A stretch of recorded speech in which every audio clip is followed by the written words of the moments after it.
नमस्कार, दिन भर की बड़ी खबरों में आपका स्वागत है। मैं हूं शिवानी। आज की खबरों में बात होगी भारत में तख्ता पलट की साजिश, शाह के उड़े होश, मोदी सरकार ने भेजी फोर्स की और एमएलसी ने मंच पर कुर्सी फेंकी, पीछे जाकर बैठे। यूपी भाजपा में खुली बगावत की, वहीं मोदी के भक्ति में डूबे थरूर अब क्या कर डाला, कांग्रेस से विदाई तय की। साथ ही शिंदे प्रेग्नेंट, 6 लोगों को दिया जन्म, इतना गुस्सा क्यों हुए राउत, हाईकोर्ट का शिंदे को झटका की। और खबर के अंत में बात होगी क्या रद्द होगी टीएमसी के बागी एमएलए सांसदों की सदस्यता की। इसी के साथ आज दिन भर की सभी बड़ी और प्रमुख खबरों को जानेंगे विस्तार से। उससे पहले एक नजर सुर्खियों पर। एनडीए नेताओं पर सरकार मेहरबान, राबड़ी को 3 नोटिस, 10 नेताओं को 2000 में मंत्री वाली कोठी, नीतीश नितिन संजय को 2-2 बंगले। कॉकरोच जनता पार्टी का प्रदर्शन तीसरे दिन भी जारी, जंतर मंतर पर मोमबत्तियां लेकर आने की अपील, कहा देश भर के किसान भी आंदोलन में हो शामिल। डीके के नारे लगे तो खड़गे भड़के, कर्नाटक सीएम के समर्थकों से कहा तुम लोग बेकार हो, यहाँ किसी नेता की पूजा नहीं होती। बंगाल पूर्व टीएमसी विधायक पर लोगों ने अंडे फेंके, थाने के बाहर चोर चोर के नारे लगे, पुलिस कर्नाटक से पकड़कर हुगली लाई थी। मंत्री विजय वर्गीय बोले मुस्लिम हमें काफिर बोलते हैं, कहा हम काफिर हैं तो हमारी बनाई सड़क पर मत चलो, लाडली बहना का पैसा मत लो। बंगाल में बीजेपी के पहले बजट में 1 लाख नौकरियां, 33% महिला आरक्षण, बेरोजगारों को 3000 मासिक भत्ता, मदरसों का फंड आधा, कई बड़ी घोषणाएं। सांसद इंजीनियर राशिद ने इस्तीफा देने की जताई इच्छा, कहा लोगों की सेवा नहीं कर पा रहा मैं। भरतपुर में जाट आरक्षण रैली में पहुंचे हनुमान बेनीवाल, हुंकार रैली में 3 राज्यों से पहुंचे लोग पुलिस में उलझ गए थे आंदोलनकारी। कैबिनेट विस्तार में 5 नए विधायक बन सकते हैं मंत्री, रीति पाठक या मालिनी को मौका, 3 सीनियर मंत्रियों के विभाग बदलने की है संभावना। चंपत राय समेत 150 को अयोध्या न छोड़ने की चेतावनी, योगी को आज राम मंदिर चढ़ावा चोरी की रिपोर्ट देगी एसआईटी, 7 पेन ड्राइव में सबूत। उत्तर प्रदेश के 3 शहरों में सपा के खिलाफ होर्डिंग लगे, लिखा लाल टोपी लाल निशान, यादववाद इनकी पहचान, कार्यकर्ता बोले भाजपा की है साजिश। महाराष्ट्र विधान परिषद चुनाव में महायुति ने 17 में से 16 सीटें जीती, बागी के चलते नासिक सीट हारी। री नीट एग्जाम, लखीसराय में कैंडिडेट्स की जगह बैठे सॉल्वर, 40 लाख में हुई डील, 5 मेडिकल छात्र समेत 24 गिरफ्तार, 1 पीएमसीएच का भी स्टूडेंट शामिल। रोशन आनंद की तुरंत गिरफ्तारी हो, अनंत सिंह पर कार्रवाई की औकात नहीं, पप्पू यादव बोले भरत तिवारी एनकाउंटर की न्यायिक जांच हो, झारखंड में ऑपरेशन लोटस का आरोप। कीर स्टारमर के बाद ब्रिटेन की कमान संभाल सकते हैं एंडी बर्नहैम, कौन है king of the north. Bengal के बाद अब पंजाब के लिए भाजपा ने बनाई खास रणनीति, अध्यक्ष नितिन नवीन ने जानिए क्या बताया। कनाडा में कड़वाहट खत्म, पीएम मोदी कार्नी की केमिस्ट्री से 2026 तक फ्री ट्रेड डील संभव, खनिजों का खुलेगा खजाना। एमएलसी चुनाव में क्रॉस वोटिंग, भाजपा खेमे में हलचल, नितिन नवीन से प्रदेश अध्यक्ष और नेता प्रतिपक्ष करेंगे मुलाकात। महाराष्ट्र का सियासी पारा चढ़ा, खरगे का आरोप, क्षेत्रीय पार्टियों को खत्म करना चाहती है भाजपा। ग्रेट निकोबार परियोजना पर कांग्रेस ने फिर उठाए सवाल, केंद्रीय मंत्री को लिखा पत्र।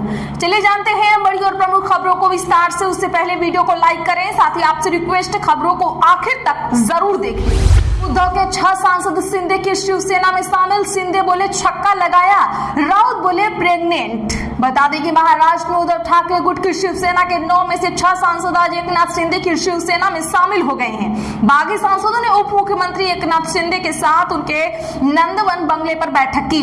इसके बाद बागी सांसदों ने शिंदे के साथ प्रेस कॉन्फ्रेंस करके पार्टी बदलने का ऐलान किया। इस दौरान शिंदे ने कहा जब हमने विद्रोह किया था तब 40 विधायक थे और अब छक्के लग चुके हैं। 2022 में पार्टी और धनुष बाढ़ बचाने के लिए विद्रोह किया था। 6 सांसदों के शामिल होने के बाद लोकसभा में शिंदे गुट के सांसदों की संख्या 7 से बढ़कर 13 हो गई है। वहीं उद्धव गुट में 9 में से सिर्फ 3 सांसद बचे हैं। 2022 के बाद शिवसेना में दूसरी बार ये टूट हुई है। वहीं सांसदों के दल बदल पर उद्धव ठाकरे के बेटे आदित्य ठाकरे ने एक्स पर लिखा, पार्टी छोड़ने वाले सांसदों ने साबित कर दिया है कि उनकी वफादारी बिकाऊ है। वहीं पार्टी के राज्यसभा सांसद संजय राउत ने कहा शिंदे ने 6 गद्दार पैदा किए हैं, हालात संभालने के लिए अब सर्जरी करनी पड़ेगी। इससे पहले संजय राउत ने एक्स पर बताया था कि उद्धव 27 जून से महाराष्ट्र में जनसंपर्क अभियान शुरू करने जा रहे हैं। इन सब के बीच बॉम्बे हाई कोर्ट ने शिंदे सरकार को बड़ा झटका दे दिया है, जिसके बारे में हम आपको आगे बताने वाले हैं। झांसी में भाजपा एमएलसी ने मंच पर कुर्सी फेंकी, पीछे जाकर बैठे जिला पंचायत अध्यक्ष भी नाराज। उत्तर प्रदेश में झांसी में भाजपा के दो नेता नाराज हो गए हैं। विकसित भारत संकल्प सम्मेलन में शिक्षक MLC doctor Babulal Tiwari seating व्यवस्था पर भड़क गए। उन्होंने मंच पर रखी कुर्सी पलट दी और वहां से चले गए। हालांकि कुछ देर बाद लौटे तो मंच पर पीछे जाकर बैठ गए। इस पूरे मामले पर एक न्यूज चैनल ने बाबूलाल तिवारी से बात की है। उन्होंने कहा है कि राजनीति में कुछ लोग फोटो फ्रेम के चक्कर में अनुशासनहीनता कर देते हैं, किसी की भी कुर्सी पर बैठ जाते हैं। मैं पीछे कुर्सी डालकर बैठा तो कुछ लोग टोका टोकी करने लगे, तब मैं चला गया। हालांकि अफसरों के आग्रह पर दोबारा आकर बैठ गया था। आपको बता दें कि यह मामला शनिवार का है। इस घटना का वीडियो रविवार को सामने आया। इसी कार्यक्रम में जिला पंचायत अध्यक्ष पवन गौतम भी कार्यक्रम छोड़कर चले गए। नाराजगी जताते हुए फेसबुक पर लिखा, आत्मसम्मान से बढ़कर कुछ नहीं होता, ऐसे 10 मंच कुर्बान। भारत में तख्ता पलट की पीएफआई की साजिश, स्लीपर सेल बोला मैसेजिंग ऐप से हो रहा ब्रेन वॉश। जी हाँ, बता दें कि भोपाल में एटीएस की जांच में पकड़े गए कथित आतंकी मॉड्यूल को लेकर पूछताछ में कई अहम खुलासे सामने आ रहे हैं। पुलिस रिमांड में इजहार उल हक ने एजेंसी को बताया कि वह और पाकिस्तानी ट्रेडर ग्रुप से जुड़े अन्य लोग मिशन 2047 के लिए काम कर रहे थे। इसका मकसद भारत में तख्ता पलट कर पीएफआई के एजेंडे को साल 2047 तक देश में लागू करना है। पूछताछ में इजहार ने बताया कि देश भर में तैयार हो रहे उनके कथित मुजाहिदीन समय आने पर एक साथ बाहर आएंगे और शासन को उखाड़ फेंकेंगे। ये भरोसा उनके पाकिस्तानी हैंडलर्स ने दिखाया था। उन्हें शपथ दिलाई गई थी कि समय आने पर उन्हें टारगेट किलिंग और देश में डर का माहौल पैदा करने जैसे काम करने होंगे। रिमांड खत्म होने के बाद आज इजहार को एटीएस ने कोर्ट में पेश किया। इससे पहले उसका मेडिकल परीक्षण कराया गया। सूत्रों की माने तो एटीएस ने इजहार के रिमांड को बढ़ाने की मांग नहीं की। भरतपुर जाट आरक्षण रैली में पहुंचे हनुमान बेनीवाल। हुंकार रैली में 3 राज्यों से पहुंचे लोग। बता दें कि भरतपुर में जाट समाज की आज हुंकार रैली है। इसमें राजस्थान के अलावा हरियाणा, उत्तर प्रदेश और दिल्ली से भी जाट समुदाय के लोग शामिल हो रहे हैं। रैली भरतपुर, धौलपुर और डीग जिले के जाट समाज को केंद्र में आरक्षण की मांग को लेकर की जा रही है। इस रैली में लोकसभा सांसद हनुमान बेनीवाल भी शामिल हो रहे हैं। इससे पहले डीग में रैली में शामिल होने के लिए जा रहे कुछ लोग पुलिस से उलझ गए थे। उनका आरोप था कि पुलिस उन्हें जबरन रोक रही थी। भरतपुर के नुमाइश मैदान पर हो रही इस रैली को लेकर कई दिनों से तैयारियां की जा रही थी। आरक्षण संघर्ष समिति के संयोजक नेम सिंह फौजदार ने बताया कि रैली के बारे में जानकारी और लोगों को बुलाने के लिए पीले चावल बांटे गए थे। वहीं डीग में लोगों की पुलिस से हुई बहसबाजी को लेकर अधिकारियों का कहना है कि लोग डीजे बजाते हुए आ रहे थे। इन्हें डीजे बंद करने के लिए कहा गया तो कहासुनी हो गई। थरूर बोले, जम्मू कश्मीर की स्थिति में सुधार, वहां मुझे पॉजिटिव महसूस हुआ, कांग्रेस नाराज। कांग्रेस सांसद शशि थरूर अपने बयान के कारण एक बार फिर अपनी ही पार्टी के निशाने पर आ गए हैं। दरअसल थरूर ने 21 जून को श्रीनगर दौरे के दौरान जम्मू कश्मीर के उपराज्यपाल मनोज सिन्हा से मुलाकात की थी। इसके बाद उन्होंने सोशल मीडिया प्लेटफॉर्म एक्स पर लिखा, हमने जम्मू कश्मीर की स्थिति और हालात में आ रहे सुधार पर बात की है। चुनौतियां अभी भी हैं, लेकिन इस दौरे के बाद मुझे पहले से ज्यादा पॉजिटिव महसूस हुआ। थरूर की इस पोस्ट को लेकर कांग्रेस के भीतर ही विरोध शुरू हो गया। जम्मू कश्मीर कांग्रेस के मुख्य प्रवक्ता रविंदर शर्मा ने कहा कि थरूर को कश्मीर के लोगों से भी मिलना चाहिए था, ताकि वे जमीनी हालात को बेहतर तरीके से समझ पाते। बागी टीएमसी सांसदों की सदस्यता रद्द करेंगे स्पीकर। सौगत रॉय ने बजट सत्र से पहले सरकार पर उठाए सवाल। पश्चिम बंगाल की राजनीति उथल पुथल के बीच तृणमूल कांग्रेस के वरिष्ठ सांसद सौगत रॉय ने बागी सांसदों को लेकर बड़ा बयान दिया है। उन्होंने बताया कि उन्होंने लोकसभा स्पीकर ओम बिरला से मुलाकात कर इन सांसदों की सदस्यता रद्द करने की मांग की है। इस दौरान सौगत रॉय के साथ 4 अन्य सांसद भी इस बैठक में शामिल थे।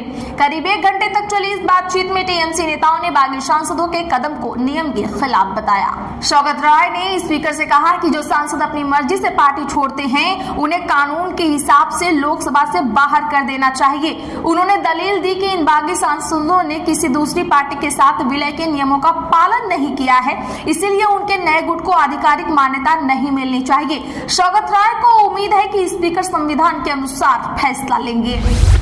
टैंकर भेजकर एहसान न जताए सरकार, पानी की किल्लत पर बॉम्बे हाई कोर्ट सख्त। बता दें कि बॉम्बे हाई कोर्ट ने आज एक बेहद महत्वपूर्ण टिप्पणी की है। अदालत ने कहा कि साफ और पीने योग्य पानी मिलना नागरिकों का बुनियादी हक है। कोर्ट ने महाराष्ट्र में पानी की भारी किल्लत पर गहरी चिंता जताई।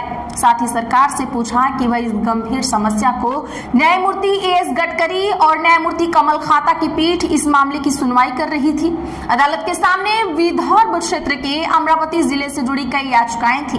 इन याचिकाओं में आदिवासी बहुल मेलघाट इलाके का मुद्दा उठाया गया था। वहां कुपोषण के कारण लगातार नवजातों, गर्भवती महिलाओं और स्तनपान कराने वाली महिलाएं मरती जा रही हैं। डीके टीके के नारे लगे तो खड़गे भड़के। कर्नाटक सीएम के समर्थकों से कहा, तुम लोग बेकार हो। कांग्रेस अध्यक्ष मल्लिकार्जुन खड़गे बेंगलुरु में कार्यक्रम के दौरान कार्यकर्ताओं पर नाराज हो गए हैं। कार्यक्रम के दौरान कुछ कार्यकर्ता कर्नाटक के मुख्यमंत्री डीके शिवकुमार के समर्थन में डीके के नारे लगाने लगे। इसके बाद खड़गे ने मंच से ही उन्हें फटकार लगा दी।